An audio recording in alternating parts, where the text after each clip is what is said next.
Okay. So as I said, today we will be discussing about the concept of code reusability. As you can see the slogan itself, it says write once and use multiple times.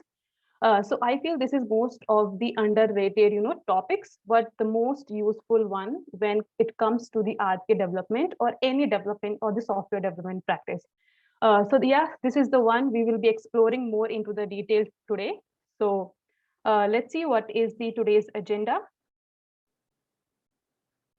Okay, so today we will be covering what is code reusability in RPA, and then we'll be seeing why we should consider reusing the code, right? And then we will see what are the best practices to create the reusable automations. So not all the components or not all the solutions can be reused. There are only generic ones or the automations that are of high quality, safe, reliable, and secure. Those are the only automations that can be reused further in your future automations. Then we will be looking at what are the UiPath resources for the ready-made workflow and the templates. So there are certain UiPath platforms where the developers across the globe collaborate and they push their code into these platforms where all the developers, RP developers, can reuse them.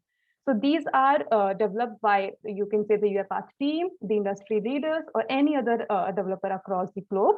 So they test it and then they push it to the UiPath platform. So this is where you can also contribute your automation workflow, and you can also leverage the workflows or the automations developed by someone else, right? Then we'll be looking at how to import an existing workflow in StudioX and customize it. So once you download these code from these platforms, the UiPath platforms, then how you can use them in the StudioX or customize them as per your interest of area or the automation. And then we will be looking at what are the code repository and what are the benefits. So we will be touching upon these topics in very brief, and it will be more towards the StudioX. All the concept can be used in both the StudioX and Studio. So the concept is going to be same, but a few of the examples you will be looking at is from the StudioX side. So let's start with the first topic now. So let's look at what is code reuse. So it's a simple and a very basic term. So the code reuse is the practice of using your existing code for a new automation, right? So you do not have to start everything from the scratch every time, right? So when you are creating your first automation, it is not mandatory that you create a new project and do everything from the scratch, create a login module, reading the emails from the your Outlook, right? So these are few generic, steps that you perform in most of the automation workflows. So what you can do is you can actually reuse these workflows in your future automations or in your current automations. So before you start working on a project, you should actually be looking at the UiPath platforms if there's already an existing template or the workflow that you can reuse and save your time. So this is what the code reuse is all about. So you can see the other line that the reusable RPA components can be added to your RPA robot to take care of the specific tasks like checking and sending emails, manipulating these spreadsheets. So these are the very common scenarios that we handle in the automation, right? So these can be easily reused. So this is all about the definition, and let's look at why do we need a code reuse, right? Every developer has their own, working style, and they prefer to start working from the scratch. But if you start using the code from the other developers and make it into a practice, it can be really, really helpful in your automation journey. So what are the benefits that we can achieve? So the first one is it can help in speeding up the RPA development process. So it actually saves a lot of your time when you actually use a ready-made workflow from the other developer or from your own automation, your past automations, right? So it will save the time. And then second is it's going to reduce the development efforts, right? So for example, if you in your automation, you are reading the email from the Outlook, and the second step you are doing is going to a website and downloading, you can say, a file. And the third step is you're sending the email with that particular file as the attachment. Now, in this particular scenario, the two scenarios, the reading an email and the sending are very generic, and you can easily reuse them from your previous automations or from any other developers who has developed it, right? The only thing you have to focus is your second step, which is going to a website and downloading the attachment, right? So it can actually reduce your development efforts. And the third one is it reduces your error rates.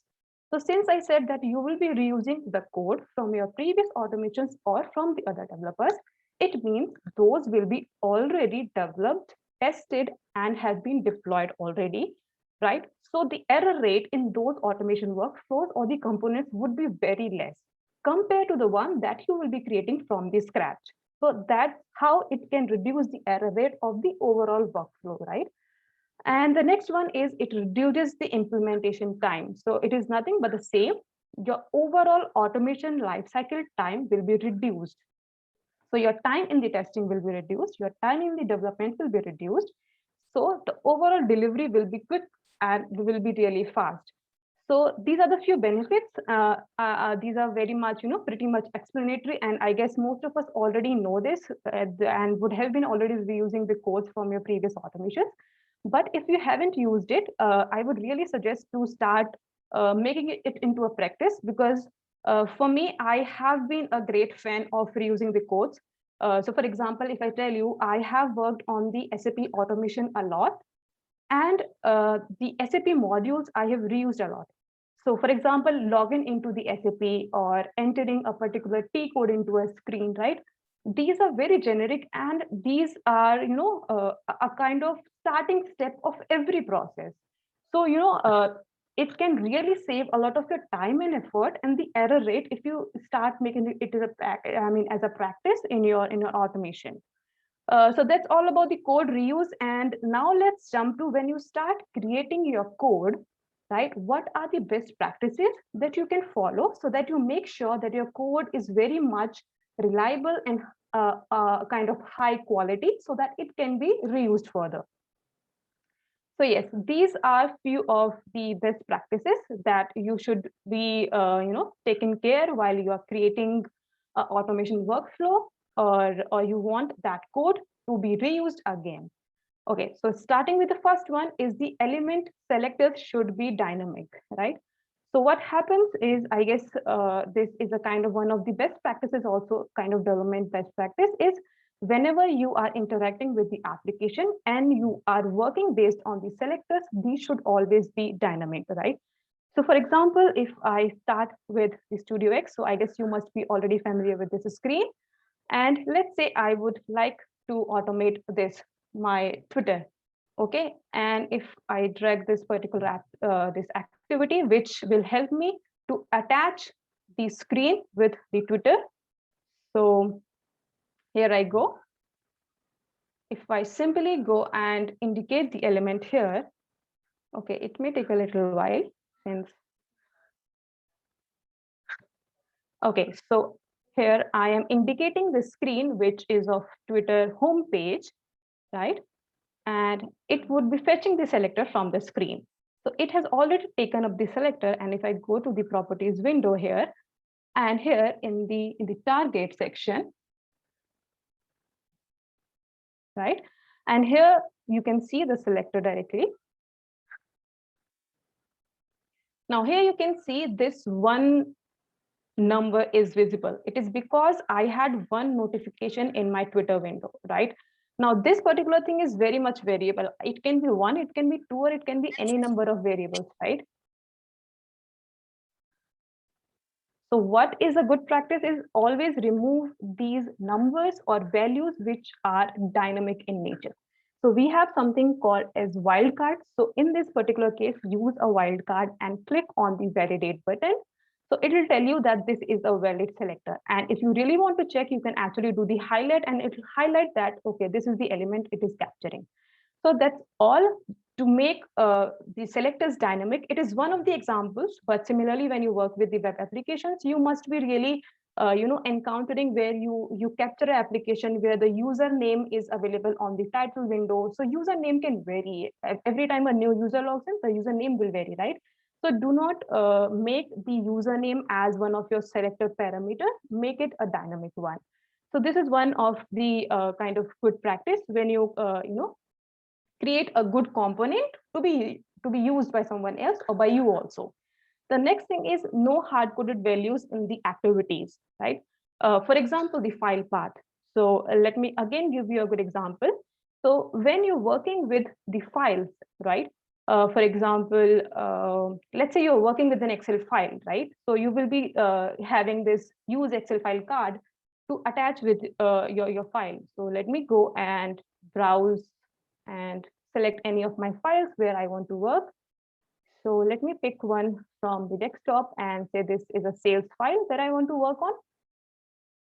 Now, when you select a file, you will be seeing that the path would be hard coded, or I would say that the path is very much, specific to your local computer. Now, if I take this automation workflow and I tell someone else to reuse it, the path of this particular file may vary, or even the name can vary. They can have their own naming conventions, right? So it is always good that you do not hard code the values. For example, even if you're using a login module, you should not be mentioning the username and password as the hard-coded values. Always use them a kind of keep them in a safe for later use variables or through the orchestrator assets, right? So that's how you can actually make your code much more secure and reliable. One more thing that you can make sure to make the paths dynamic is, one is, since this is an attended automation with the StudioX, so what you can do is you can take the input from the user in terms of the input dialog. So we have an activity called input dialog, right? So here you can take the path from the user itself, and once you take the value from the user itself, you can mention the value here and you are good to go. The other way to make sure that you are making the path dynamic is to have a configuration file with you, right? So you can have a configuration file where all the applications or all the Excel files or any other files that you are using in your automation have the name and path at one place. So you do not have to change the path or anything, the URL or anything in your automation workflow. You can come here and change the path here in the Excel file and you will be good to go. So for example, if I say, I want to connect with the sales file, right? So let me go to my config file and create one, say, sales file path, right? And there you go. And here you can actually mention your the sales file path where it exactly is. Then you can have another as output file path, for example. So where your output file will be, right? And maybe you will be using, say, another file called currency converter, right? And the path of that particular file can be placed here. Now, what you will be doing is, let me take the path of this sales file and copy as path. Right. So I'll be using one more card for the Excel file, right? And here I'll be reading the configuration file first. So I guess you would have been already using it if you are working with the automations. We always have a configuration file where we all have the configuration parameters that can vary in the automation. So we keep it at one place so that we do not have to change it all the time, right? So once you go and read this file and you know that your sales file path, maybe I have the wrong one. So let me paste the path of this file, right?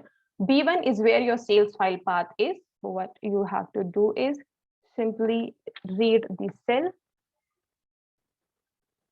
right? And you will be good to go. Maybe I can simply indicate in the Excel, and B1 is where the path is. So it has already taken the B1 and just used the save for later functionality and say this is your sales file path. Okay, there should not be a characters. Now here go. This is done. Now when you're attaching your file, now again what you can do is, instead of giving the path here, you can use this particular value. That's all you have to do. So now you can see this particular path is not hard coded. Now next time if I want to give this automation to one of my colleagues to use, what all they have to do is change the path in the configuration file as per their local system, right?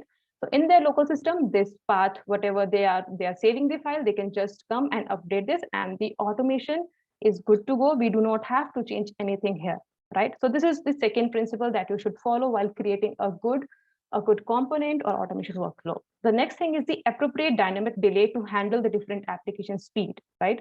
Now, an application that is running on my system and an application running on another system, say a virtual machine, so the speed can vary. So what we actually do sometimes as a developer is we put the hard delay that we call, right? So we use this delay activity. Avoid using this delay activity because it is not always necessary that the application speed will be same across all the machines.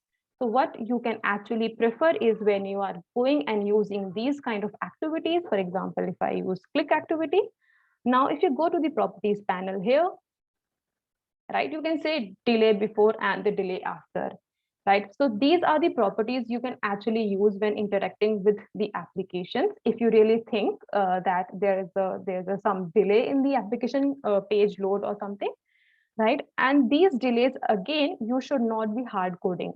This is the value you can again put in your configuration file.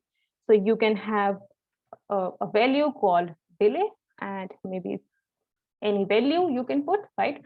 So once you read this delay value from the configuration file, and again, save it for the later use and keep it into a value, and then just mention that value in these particular activities. So again, you do not have to change the delay or you can say the application speed across all the activities. At one place, you can just come and update and you're good to go. The another thing is if you go to the project settings also, right? Now, if you go to the general settings here, you have, right, kind of some of the project properties, right? So you can also play around with these if you really feel that you have to change certain timeouts or the backup intervals or whatever. So you can also make use of it. Now, the next or the third one or the fourth one is separating the data and the logic. This one is really, really helpful because it is always a good practice that your data and your operations, or you can say the logic, are two different things. So make sure you do not combine them in your automation workflow. So when I say that the data and logic should be separated, now, for example, I am trying to log in into one of the applications, right? So while logging into the application, right, it is not necessary that I attach the window with the web page, and then I am actually fetching the username and the password from the orchestrator and then going ahead with the operation, right? So it is always good that I read the data, validate it, whether it is not a null value, whether it is as per the specified format or not, then only I go ahead and launch the application and do the login. So there is no point that you log in the application, but the value is not present in your Excel file or in your orchestrator asset, right? So it is unnecessary steps you have already taken. So that is why it is always, a kind of good practice that you do the data manipulation, aggregation, and validation, and then you go ahead with the operations, right? So this is another best practice when you're working with the automation workflow. Now the next one is the business checks and the error handling. We have two questions on the chat, just in case it's related to what you have already covered. You may not notice it. Okay. Let me just quickly have a look. Okay. Okay, it's from the Pranan. Can you explain more about the dynamic delay? And from an ease of it is easier to explain your configuration file contents. Can I configure a dynamic delay, for example, wait for a pop-up to appear before moving to the next page? Yes, Pranam, it is always good that you use if there are activities, right? I'm sure if we are using the studio, we have a lot of activities. Wait for the element to appear, element exist, find element, right? So we have so many activities to make sure that the page has been loaded successfully, then only we go ahead and do the operations. So yes, you can be using these kind of activities and wait for the pop-up to appear before moving to the next steps. Yes, and yes, I hope that answers your question. And yes, Zishan, kindly explain more about the dynamic delay. In terms of the dynamic delay, Zishan, in this Studio X, I would say you have, yes, two things only. That is something that you can either do it from the element level or the whole project level, right? So this is something that we discussed just now. So from the element level, again, as I said, you have the click activities and you can configure the delays here in the activity level. So for example, you do not see much of the, you can say, delay in the whole application, but there are certain pages that takes some time to load, or some kind of element that takes time to load. So this is where you can actually configure the delay at the element level. And I said, if you want to make changes at all the activities level or your automation or the project level, you can go ahead and create a configuration file where, so even your delays can be three types. For example, if I say int, right? So for example, if I say a small delay, right? And then another one I say is the large delay, right? And maybe a medium delay. So you have three categories to be used in your workflow, right? So a small delay can be just of 3 seconds, then the large one can be of 9 seconds, right? So these are the delays. You can actually create a kind of, parameters and their values, and further you can use them in your automation workflows. So yeah, these are where you can use in the Studio X. But yes, as I said, in the Studio, there are activities that helps you to wait for the element to appear, or element exists to find if it there or not on the screen. So yes, you can use them in the Studio. I hope that answers your question. If not, we can have a more discussion after the session. And now let me go back again. It is the business check and the error handling techniques. So this one is before, I guess, Pranam, right? So Pranam is what has just now said in the chat window, is it is always good, to take or have a check before we proceed further. So for example, before you perform any operation with the folder, just check whether the folder already exists or not. So we have these kind of activities in the Studio X. For example, if I go and say folder, you can see folder exist property, or sorry, the activity that we have. So before you move a folder or delete a folder, right, you just go ahead and you can just check whether the folder already exists or not, then only perform the operations. Similarly, if you want to do the same with the file operations, you have the activity to check whether the file already exists or not, and then only you perform the operations, right? So these are the few business checks you should be performing before going ahead with your next step. Okay. So that's all about the few of the best practices. But yes, there are certain more, many more coding best practice checklists. So yes, but these are the very common one. And if you also follow these one, you will have a good quality code to be reused by any of the other developers or by you also. Now going ahead with the next is some of the reusing principles which are globally acceptable. So something that we discussed just now is limited to the Studio X or the Studio or the RPA. Now these three principles are very global, and any reusing mechanism we use in the software development follow these three principles, right? Now, the coding principles allow you to easily extend or modify your current code. So if you're following these principles, your code is easily modifiable by someone else or can be extended easily, right? Now, the first one is the dry. The dry principle says, do not repeat yourself, right? So when you look at a piece of code and think, well, this piece of code looks the same as some code that I have written before. So if you have this thought in your mind, okay, this is something I've already written before in the automation my workflow, just 2 steps earlier, that means you are not following the coding principle. It means do not repeat yourself. If you have already reading the configuration file, right, and you are again reading the configuration file, that does not make a sense. So once you are reading the configuration file, make sure you save all the parameter values in a save for later use, so that you do not have to go to the configuration file again, read one more value, then you attach again the configuration file, you then read the another value, right? So do not try to repeat such mistakes. Now, opposite to dry is called the wet code, right? So if you can see here at the picture, the wet code says write everything twice when you repeat yourself a lot in your workflow, right? So as you can see, the dry code is very much concise, efficient, easy to fix, and it saves time and more secure. On the other hand, if your code is wet, then it will have the duplications, it will be hard to debug, and it will be hard to read as well and insecure. So make sure that you follow the dry principle. The second principle is the KISS, not the one that you're thinking about. It says the keep it simple, stupid. Okay, so this is the another very popular principle followed in the reusable automation. So the principle says any fool can write code that a computer can understand, but a good programmer writes code that the human can understand. So you do not have to complex the things all the time.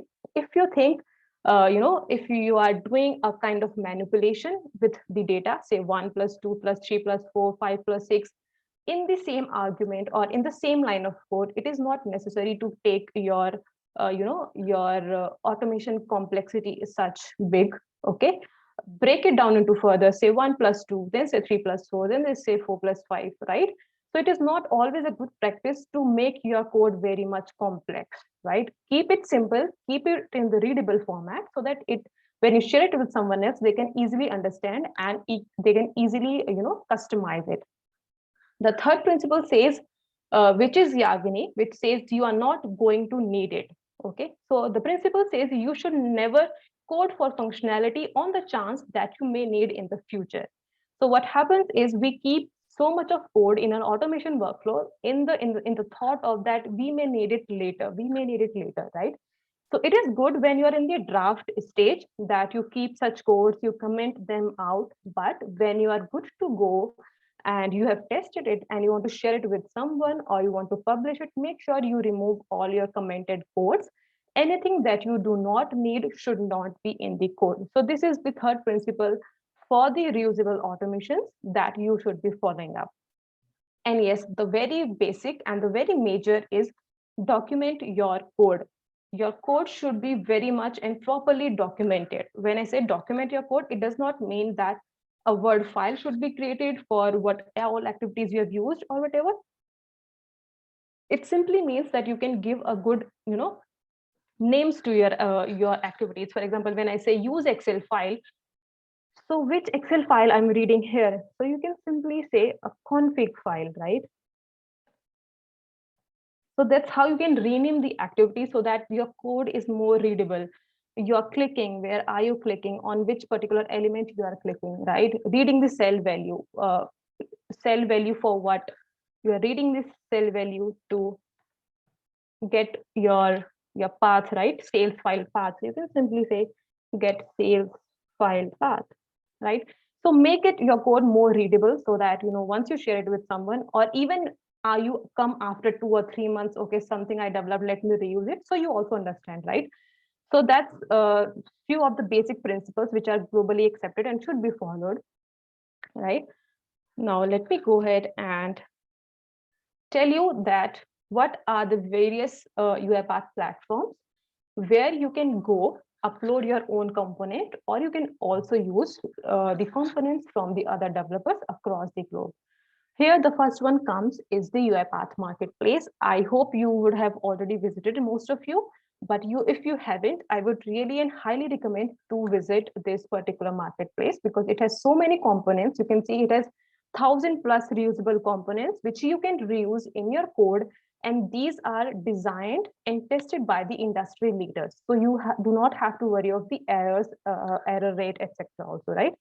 And yes, there are certain categories. You have the workflow templates, you have the whole solution, a ready-made solution. It could be a custom activity also, which you can find in the marketplace. So let me show you how you can use these components in your workflow. So before that, let's go to the marketplace website. And so this is where you can come and search for the reusable components called marketplace.uipath.com. This is the home page. Now you can see a robot for every person. Here you will be getting a very basic automation workflows for the basic business users and the beginners. Okay. Now you can also see there are categories based on the application that you want to automate. So if you want to automate SAP, you can see the SAP automation workflows are there. So SAP SuccessFactors and all of these, these workflows are there which you can reuse in your codes. Now let me go back and tell you the categories, right? So these are the custom activities, you have the templates, and you have the ready-made solutions. So these are the few categories that you can also explore, and maybe we will be looking at them also. Before that, let me search for the Studio X components if we find any. So there we go. We got 4 results, and you can see this one is a custom activity, this one is a template, and this one is a solution. Let's use them one by one. So this one is a custom activity, right? One thing is I can simply go and click on this and say download. Once I download, I'll have this file ready with me, which I can import in the UiPath Studio X and start using this particular custom activity, right? The other way to do the same thing is, let me delete it. Okay, now if you go to the manage packages, you can see a marketplace option here. So all the components on the marketplace are also available in your Studio itself inside the manage packages. So if you go and search with simple dialog, simple file dialog activity, you have it here. You do not have to go download and consume it in the Studio or the Studio X. You can simply come here and use it. So you go and click on these. So right now you can see these are all activities are by default given by the UiPath, right? So these are all tested and configured as per the UiPath standards and everything. And these custom activities, these are developed by the other developers, and they have been tested by those users only. So if you are working in a very, very kind of secure automation, it is highly recommended that you once connect with your company and check whether they allow the other developers activities to be used or not. But if you're doing the personal automations, you are always free to use these activities. So if I go and click on the install and click on save, I would see one more card coming here known as others. So all the activities which are not by default configured in the Studio X will be coming in the other section, or you can say the card. So it would be taking some time to install and update your Studio X.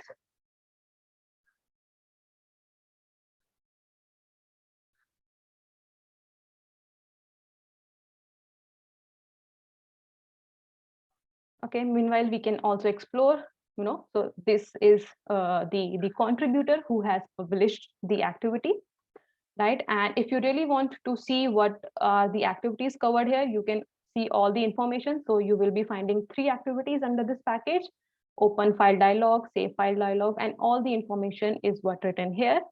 The compatibility with the Studio or the Studio X. So you can see with the Studio X version 2020.4 or the later version is what this activity is going to support, right? So we have the now card, the other card here, and you can see the activities has come up now. So now you can drag them, open file dialog or the save file dialog, and now you can use them in your automations, right?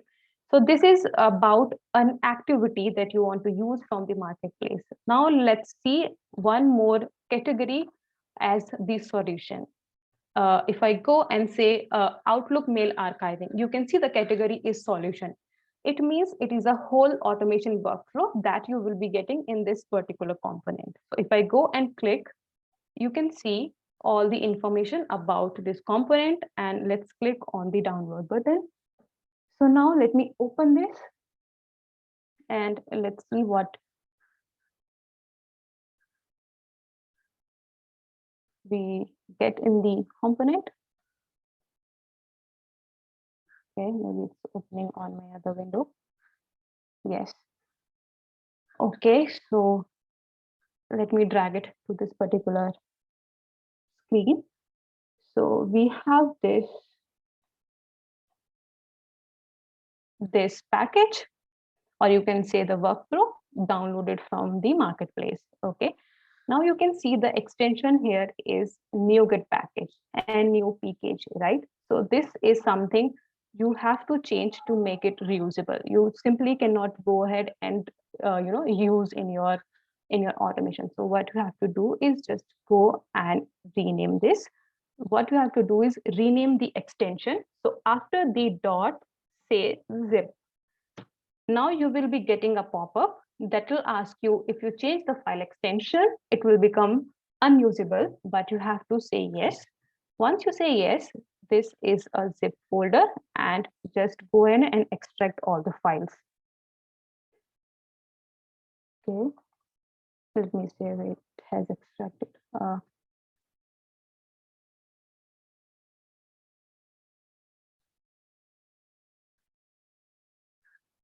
Let me find the extracted one. The name is UiPath.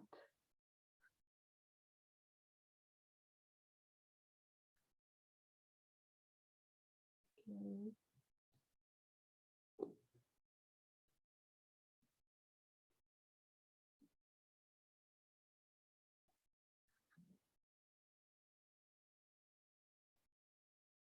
Okay, maybe it is UiPath Outlook. Okay, to the desktop.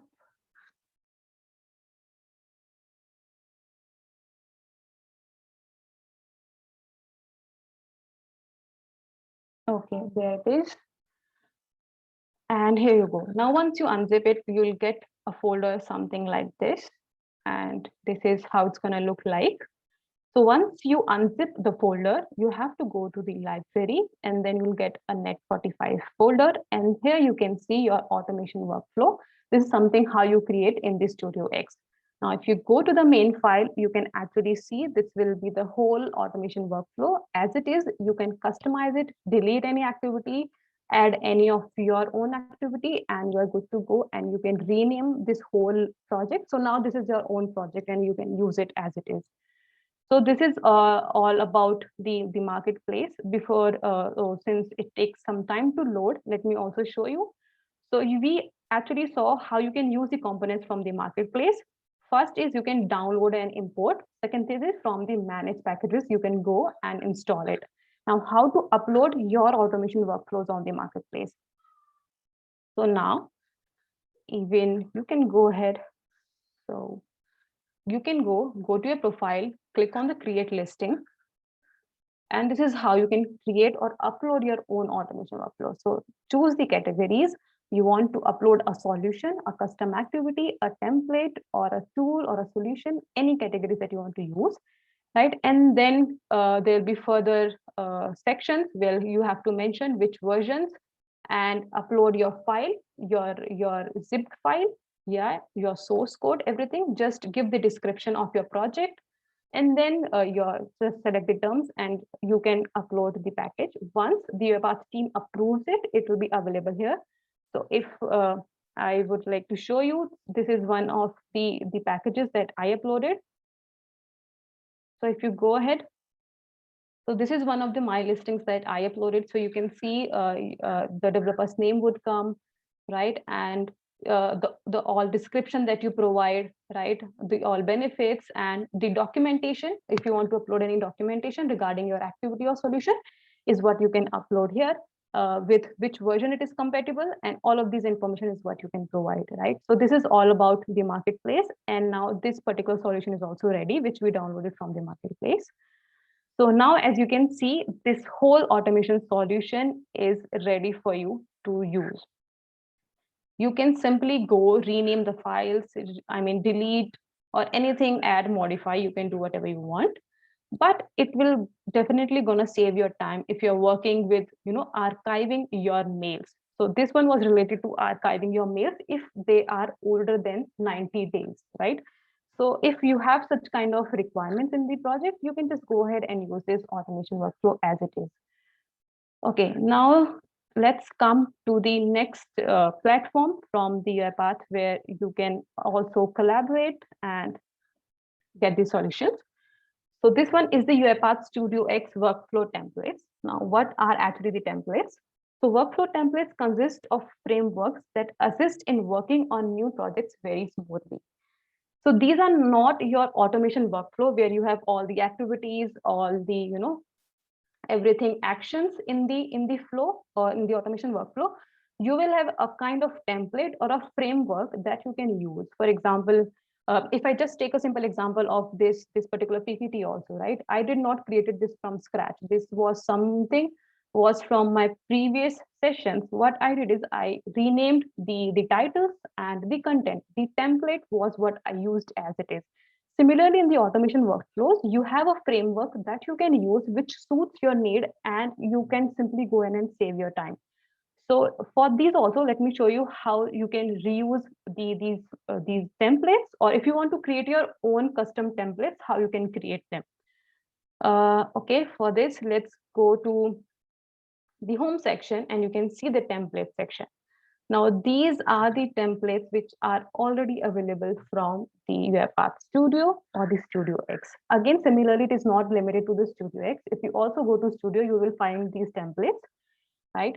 Not exactly this, but something that the more advanced users use. Now, if I choose this Save Outlook template, for example, and I say use this template and okay, save, you can also rename it as saving attachments or anything, and you click on the create button. Okay, this will again take some time because it's going to restore the dependency and will create the workflow. So meanwhile, let's quickly jump to the other way where you can also create your own custom templates. So if you see this is something that we saw right from the start page. You can choose the template from the UiPath team itself, and you can simply go ahead. Now, if you want to create your own custom templates, you have this option in the start page itself. If you see here, you can see in under the new project, you have an option to create a template. So when we create automation workflow, we choose a blank task, right? But if you're working with the template, go ahead and choose the template. So let me just go and create and say any name.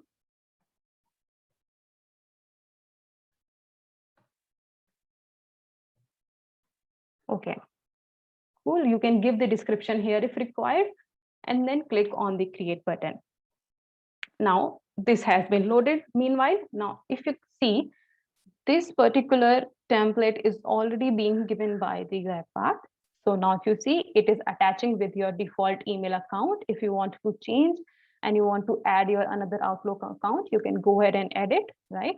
And then for each email message, it is reading the emails, and then the limit is 50. Again, you can change if you really want to, because this is just a template. So go ahead and change if you want to read more mails or all the mails, so no limit. Okay. Again, if you want to add any additional filters, you can go ahead and add it. So what it's going to do is it will save the email attachments in this particular folder in my local system. Again, you can also configure the save to folder path if required. Okay, so this is one of the examples that you use a ready-made template from the tool itself. Okay, you do not have to go some other platform. Now here we have our own personal template ready, my personal template. Now, just for the example, I'll say that it is giving a message box of hello world. So if I go and click on the text and say hello world and save it. Now, this is my template, which I have customized for myself. Obviously, this is not a valid template. But if you have a requirement where, for example, you are creating pivots in the Excel and then you are creating the charts from those pivots, right? So this is a very basic example that most of the business users do, right? So you can have a template ready, right? Where few of the paths would be configurable, right? And rest of the things can be same. So this is how you can create a template and distribute it among the other business users. So now this one is ready. right? And if you want to publish it, there are 3 ways to publish your automation template. One is the local. Once you publish this particular template to local, only you can use it. But now if I have to go to my orchestrator, right? The second thing is you can upload your template to the orchestrator so that you can use it anytime or wherever you are. So for example, if I'm not working on this personal system, I got my another laptop or the computer, right? I can go ahead and go to the orchestrator, download my own template and reuse it. That is why it is always a good, practice to publish your code, your templates, anything to the orchestrator so that it is accessible across all the devices. Now let's see how you can go ahead and do this. Now, if you go and click on the publish button, okay, so this is your package name, same my personal template. This is the information. If you really want to change the description or the name, you can go ahead and change it. Publish options. Okay, let's see how it publishes to the orchestrator. So let's first publish it to the orchestrator. So I'll click on the publish button. It will build the package and then it's gonna publish. So now you can see the version is 1.0.1 and this is the name. Now, if I go to the orchestrator, so here we go to tenant, and if I go to packages and then to libraries, I can see my personal template is ready. A few seconds ago, it has been published. Now, if I want to again use it maybe later somewhere in my automations, I can go ahead and download from here and I can use it anytime in my automation workflows, right? The also another way is you can also get it from the managed packages. Since we have uploaded into the orchestrator, now it would also be available under your managed packages. So if you go and click on manage packages and you can see the orchestrator tenant, right? Here, you can see my personal template is ready to use, right? You can see the version, you can see the date and time it has been published, you can click, save, and you can use it in your workflows, right? So this is another advantage when you publish your workflows, your templates, or the libraries to the orchestrator. You can simply go in and from the managed packages, utilize it. Okay. So one of the major errors that most of the people encounter is that there are default settings in the orchestrator that does not allow you to push your templates to the orchestrator. Let me show you those settings as well. So if you go ahead and click on the settings and choose the deployment option, now as you can see in the packages, internal and secure deployment is by default selected in all the orchestrator. But in the libraries, yes, in the libraries, only host feed is what selected by default. Now, if I go and click on this, save the changes. Now, if I want to publish my template to the orchestrator, it won't allow me to because the deployment settings are not correct. So you can say publish of process to orchestrator field, package cannot be published to the shared feed, right? So if you're getting this error, make sure that you do the changes in your tenant settings, deployment option. In the libraries, choose the option both host and feed. Keep this one internal and secure development. Now, if you go ahead and save it, you will be able to publish it to the orchestrator. So this is all about the templates. Now you can also publish it locally. So again, this is very simple. When you go to the publish options, you can from the drop down, you can say as a local. So when I choose local, so this is where it will be saved, right? So if I go in and click on publish, now this is the path where it has been published. You can see my personal template, and this is the version 1.0, sorry, yeah, second version because first one has been already published. So here you're in the UI path, right? Under the templates, you will have all your templates that you have published locally. Now you can also publish manually. If you are facing issues with the orchestrator, what you can do is come to the packages section again. right? Come to libraries, and here you can see a upload button, right? Just browse. So wherever we have just now saved the package, right, NuGet package, you can go ahead and choose it and upload it manually as well. So these are the certain options when you are working with the template to push it to the orchestrator so that you can use it anytime, right? Also, you can share it with your other colleagues. So this is one of the other feature of reusable components. Now let's quickly jump to the third option, which is UiPath Automation Hub. So what is UiPath Automation Hub is, this is a collaborative platform for all the developers within the organization. Something that we just now saw, which is UiPath Marketplace, is something which has been leveraged by anyone inside or outside the organization. While the Automation Hub is very much limited to your own enterprise. So what it do is it share and govern internal automations from citizen developers as ready to use automation. So not only the citizen developers, but the other developers as well. They can push their components into the Automation Hub so that the other colleagues into the same organization can use it into their automation, right? So this Automation Hub is not most of the people use, but if your organization is using the Automation Hub, make sure that you are using it and you are taking advantage of this, because as I said, reusing the component is really helpful and it reduces or saves a lot of time. So also let me quickly show you the Automation Hub as well. So Automation Hub will not be available on the community version. So something that I'm using right now is the community version. So let me log out and go to the enterprise version.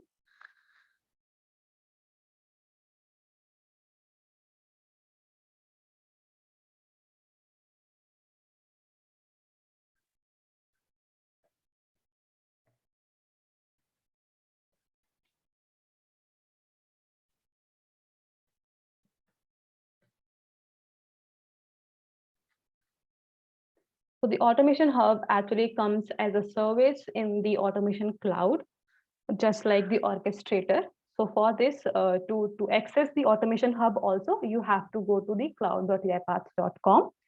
So similarly, you saw in the previous cloud, there was only the orchestrator and few more. Here you can see the Automation Hub as well. Now, if you do not have the Automation Hub visible, but you have the enterprise account, what you can make sure is just go to admin and choose your tenant, right? In the tenant settings, if you go, you have the provision services, right?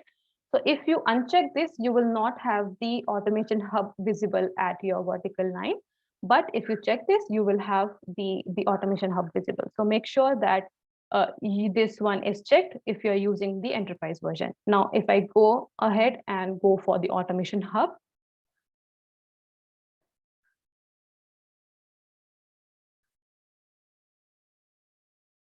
okay, again, this may take some time to load. So how to use the components from the Automation Hub? You have to go to Explore, Component, and simply download. It is same as the Marketplace, but it is very much limited to the enterprise level, as I said. So if you, okay, so you can, I mean, here itself, you can see, right, at the Explore, you can go ahead to the components. Okay, it's a good news that this has been updated. Okay.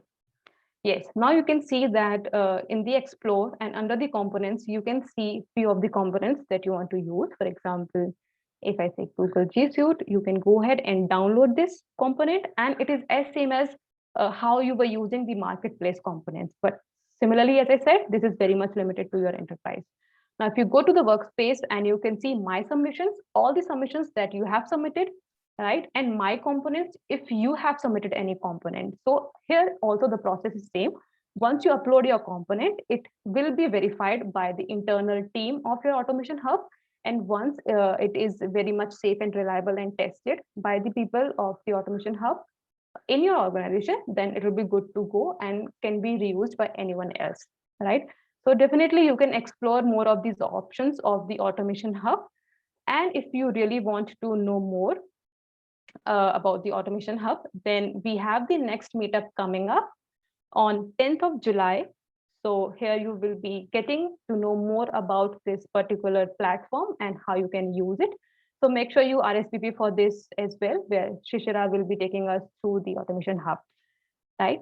So yes, that's all about the various platforms that you can use, and you can reuse your components. And yes, thank you so much for your patience and listening to me. And yes, we are ready for the Q&A or any other discussions that you want to have. Please feel free to unmute yourself and ask any question or any suggestions.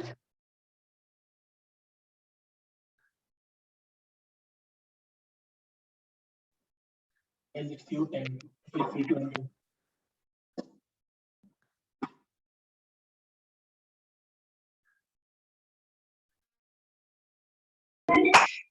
Hello. I have a question. Yes, please go ahead. Yes, so can we use these the files that are in the project, like process or main file, across different projects? Like I have one file which basically, converts the currency, takes the input and convert it from one currency into another currency, and I want to use it into different projects. How we can achieve that?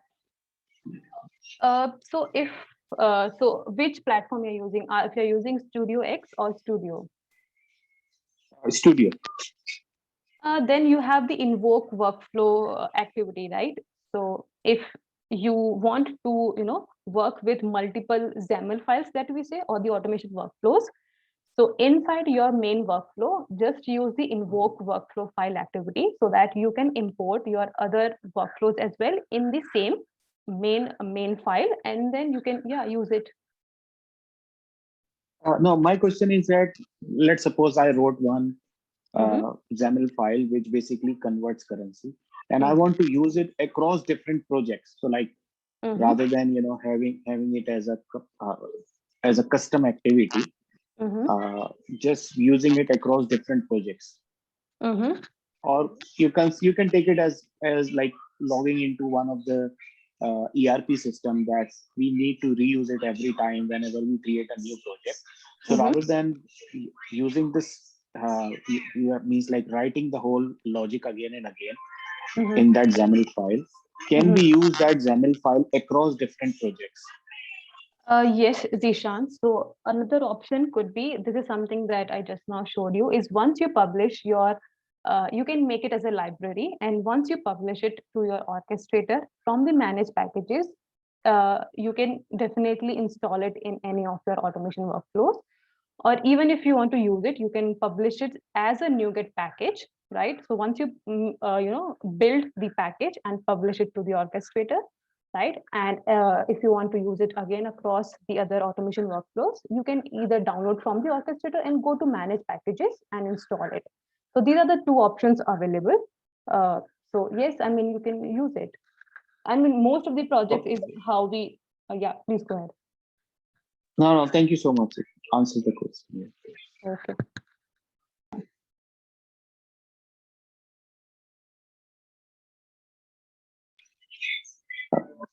As if there is no other question, I don't know about what's the difference between Studio and Studio X. Can you explain? It's really a good question, I would say. And this UiPath gives you 3 profiles for the RPA development. One is Studio X, second is Studio, and third one is Studio Pro. So these 3 tools are based on the technical skills of the end users. So the Studio X is very much for the business users, or we can say the citizen developers who do not have a prior technical knowledge. So someone in your team, maybe in the finance people, right? Say they are very much about, informative about their business process, right? But they do not have much of the technical knowledge of how to write a code, how to write a loop, how to create a variable, right? So if they do not have those programming knowledge, Studio X is a low code profile where you do not have to do any kind of coding. You do not have to create even a simple variable. You can go ahead and create your very simple automations. So since it is a low code platform, it also has few limitations. one of the limitation is it can only create, very simple workflows. You do not have the API integrations, right? And something that the advanced developers use, right? So it is very much specific to the business users, and they can create their own personal robots, so that even each business person have their own personal robots, is what is the agenda of this Studio X. Coming to Studio, as you already know, I mean, this is for the advanced RP developers, right, who are working across so many applications, which is not limited to the web or the desktop or any other. So you can actually, do the mainframe automations, right? OCRs you can use. So there are so many, you can say, advanced capabilities in the Studio. Now coming to the Studio Pro, which is even much higher advanced, there you have the test suite, you have the mobile automations, and many more. So these three profiles are just based on the functionalities and the end users. That's all. Thank you so much. Yes. Sorry, one last question from me. Can we, how we create these custom activities by ourselves? And is this like we can use the Studio for that, or we have to use a Visual Studio? Yes, we'll have to use the Visual Studio to create the custom activities. To create the custom activities, you have you can say extension from the UiPath called Custom Activity Creator. You can plug in into the Visual Studio. So you do not have to do a lot of coding. Actually, I would say the plugin takes care of creating a template for you. Okay, so all the activities that you see right on the UI, you see there's a text box, there's a button, in the properties section, you have some default values, for example, delay after, delay before, that we just now saw, right? So these kind of framework is what the extension will already create for you. What all you have to do is write your logic in the Visual Studio. Once you write the logic, build and publish it, you can use it in your automation or the UiPath Studio also. I guess we have Nicholas on the call, who is also very much excited about the custom activities, right, Nicholas? I guess he's on the mute. Okay, Zishan, so maybe we could be having few more sessions on the custom activities as well, since most of the people are really interested to know how to create the custom activities. So if you're really interested, you can go ahead and join the future events for that. Yeah, thank you so much. Thanks, Zishan.